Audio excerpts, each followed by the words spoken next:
Okay guys, yan tanong, napaka-importante yan guys, may experience yan.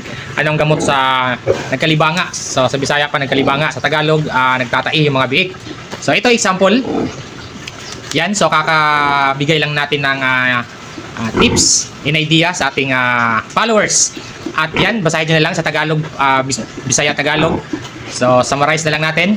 So nagpapasalamat siya dahil hindi na nagtatai yung kanyang mga biik dahil sa ibinigay nating advice. So ito ko, bigyan mo ng sustainili, gamot sa pagtatai, gamot sa arthritis, ubo, sipon, infection, sa bagong panganak. So lagi ko pong sinasabi sa inyo na dapat lagi kayong may stock nito.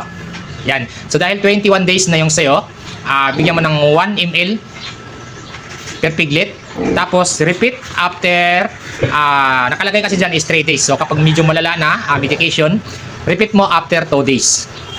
Yan. So hindi lang po tayo nagtatapos dyan. Kahit anong gamot natin, kung area natin is puro bacteria. So hindi kayo nagdi-disinfect. Ang pagdi-disinfect po ng kulungan ay napakahalaga po. Yan po ay kasama sa ating biosecurity. Dahil kapag puro bacteria na yung kulungan natin, madaling magkakasakit ang ating mga alaga. So ito ang gamit ko pang disinfectant, Major D. Yan, Major D, all purpose. Okay lang po ito mag-spray kahit may laman. So may nagtatanong pa rin, okay lang ba kahit mag-spray ka kahit may laman? So kakasabi ko lang, okay lang kahit may laman, basta sundin lang ang isang sachet nito. Lagi po tayong magbasa at susundin natin yung dosage instruction, nandito na po.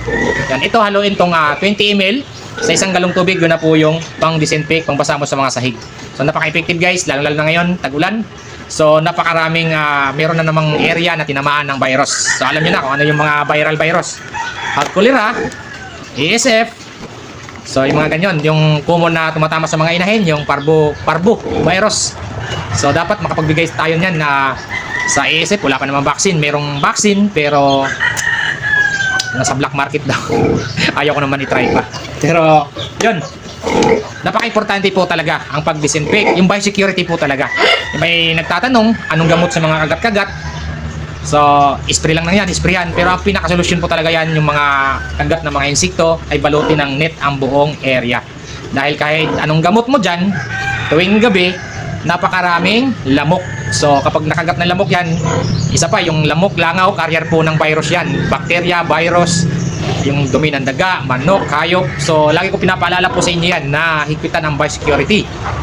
Wala dapat makakapasok. Hindi naiiwasan minsan, pero mas maganda yung secured ko talaga, yung nakabalot ng net. Ito guys, nakabalot ng net yung area ko dahil yung problema nyo ngayon, problema ko din po yan noon. So yun po, pang disinfect, Major D at Sustainil A, yan, 1 ml, good 14 kilos. So ang maximum na binibigay ko dito guys is 10 ml kahit sa inahin.